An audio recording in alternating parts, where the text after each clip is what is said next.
Hello दोस्तों, आपका हमारे YouTube चैनल में फिर से स्वागत है। देखिए, आज हम दूसरा वीडियो लेकर आए हैं ब्लड का। और हमने पिछले वीडियो में बात किया था, वो भी हम आपको एक बार बता देते हैं। तो देखिए, ब्लड के बारे में हमने डिस्कस किया था, हमने ब्लड के कंपोनेंट्स देखे थे और साथ में हमने प्लाज्मा को अच्छी तरह से समझ लिया था। आज हम ब्लड कार्पसेल्स वाला टॉपिक स्टार्ट करने वाले हैं, जिसके अंदर हम आरबीसी, डब्ल्यूबीसी और प्लेटलेट्स इनको अच्छी तरह से समझने वाले हैं। तो देखिए, सबसे पहले हम देखते हैं यहाँ पे ब्लड कार्पसेल्स में लाल रक्त कणिकाएं। अब देखिए, ये एग्जाम की दृष्टि से काफ़ी महत्वपूर्ण है, तो आप इस पर थोड़ा ध्यान दीजिएगा। अगर आप कंपटीशन एग्जाम की तैयारी कर रहे हो, नीट की तैयारी कर रहे हो, अगर आपके बायोलॉजी सब्जेक्ट है तो आपके लिए ये काफ़ी महत्वपूर्ण टॉपिक है। तो यहाँ पर देखिए, रेड ब्लड कार्पसेल्स, इसको हम सबसे पहले लेने वाले हैं, जिसको इरिथ्रोसाइट भी कहते हैं। यहाँ पर देखिए, जो एक एक लाइन लिखी हुई है वो काफ़ी इंपॉर्टेंट है, इन पर आप ध्यान दीजिएगा। रेड ब्लड कार्पसेल्स को इरिथ्रोसाइट भी कहते हैं, लाल रक्त कणिकाएं। स्तनधारियों में आरबीसी केंद्रक रहित, यहाँ पर आप ध्यान रखना, जो स्तनधारी होती है मेमल्स, उसमें आरबीसी होती है, वो जो हमारी लाल रक्त कणिकाएं हैं, ये केंद्रक रहित होती है, इसमें केंद्रक नहीं पाया जाता है। और ये उभयाउतल होती है। जो आपने अवतल या उत्तल दर्पण पढ़ा होगा, तो ये उभयाउतल होती है, इसके कारण इसका जो क्षेत्रफल है वो बढ़ जाता है। ध्यान रखना, उभयाउतल होती है और वृत्ताकार फॉर्म में होती है, वृत्ताकार। अब देखिए, आरबीसी के अंतः कंकाल को स्ट्रोमेटिन कहते हैं। यहाँ पर जो एक एक लाइन लिखी हुई है ना, काफ़ी इंपॉर्टेंट है। आरबीसी का जो अंतः कंकाल होता है, ध्यान रखना, आरबीसी के अंदर देखिए माइटोकॉन्ड्रिया भी नहीं आता, माइटोकॉन्ड्रिया भी आरबीसी के अंदर नहीं पाया जाता, गोल्जिकाएं भी नहीं होती, अंतर पर्दे हुए जालिका ये भी नहीं होती, केंद्रक भी नहीं होता आरबीसी के अंदर। और आरबीसी का जो जीवन काल है लगभग 120 दिन होता है, ये आपको पता ही होगा।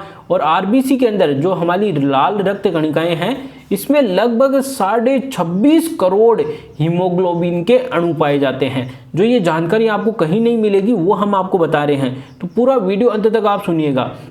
अब देखिए, जो आरबीसी का अंतः कंकाल है वो किससे मिलकर बना हुआ होता है, तो इसमें संरचनात्मक प्रोटीन, वसा व कोलेस्ट्रॉल का बना हुआ होता है। मेनली जो आरबीसी है वो लगभग प्रोटीन की बनी हुई होती है, एक तरह से आप मान लीजिए।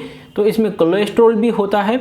अब देखिए, आरबीसी में लाल रंग का स्वसंवर्णक हीमोग्लोबिन पाया जाता है, और इसी के कारण आरबीसी का रंग है, जो हमारे खून का रंग है, वो लाल होता है, क्योंकि हीमोग्लोबिन वर्णक पाया जाता है। अब देखिए, हीमोग्लोबिन किससे मिलकर बना हुआ होता है। यहाँ पे आप देखिए, बोरिंग तो महसूस नहीं कर रहे ना, क्योंकि ये एग्जाम की दृष्टि से काफ़ी महत्वपूर्ण है, इसलिए हम डेप्थ में जा रहे हैं। अगर आपको सीधा ऊपरी तरह से बता देंगे तो वो आपके कोई काम में नहीं आने वाला।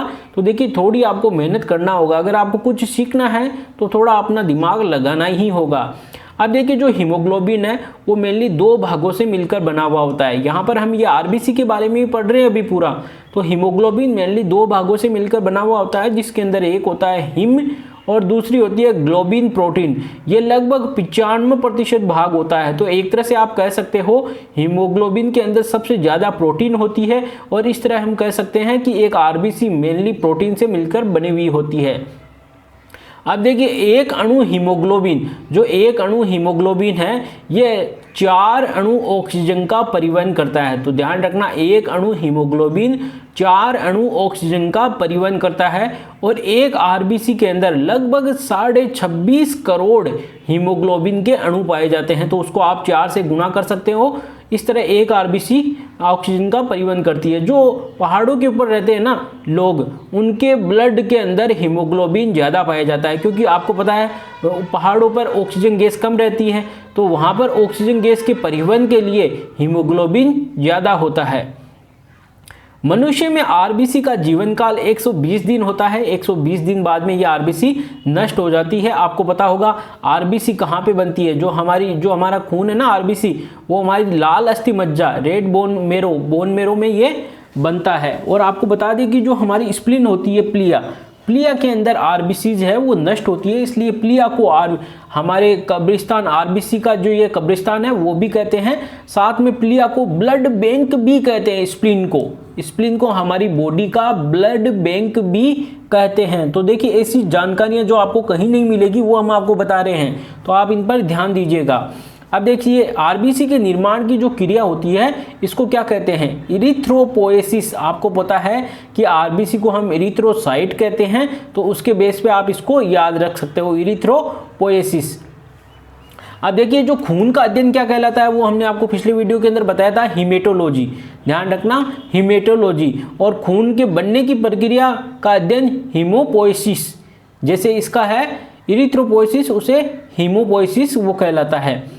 अब देखिए मृत आरबीसी को स्प्लीन में नष्ट किया जाता है, इसलिए स्प्लीन को आरबीसी का कब्रिस्तान कहते हैं तथा शरीर का ब्लड बैंक भी कहते हैं। ब्लड बैंक क्यों कहते हैं? कि जो अतिरिक्त आरबीसी होती हैं, हीमोग्लोबिन होता है, वो स्प्लीन के अंदर ठहराया जाता है, वहाँ पे वो स्टॉक होता है, इसलिए।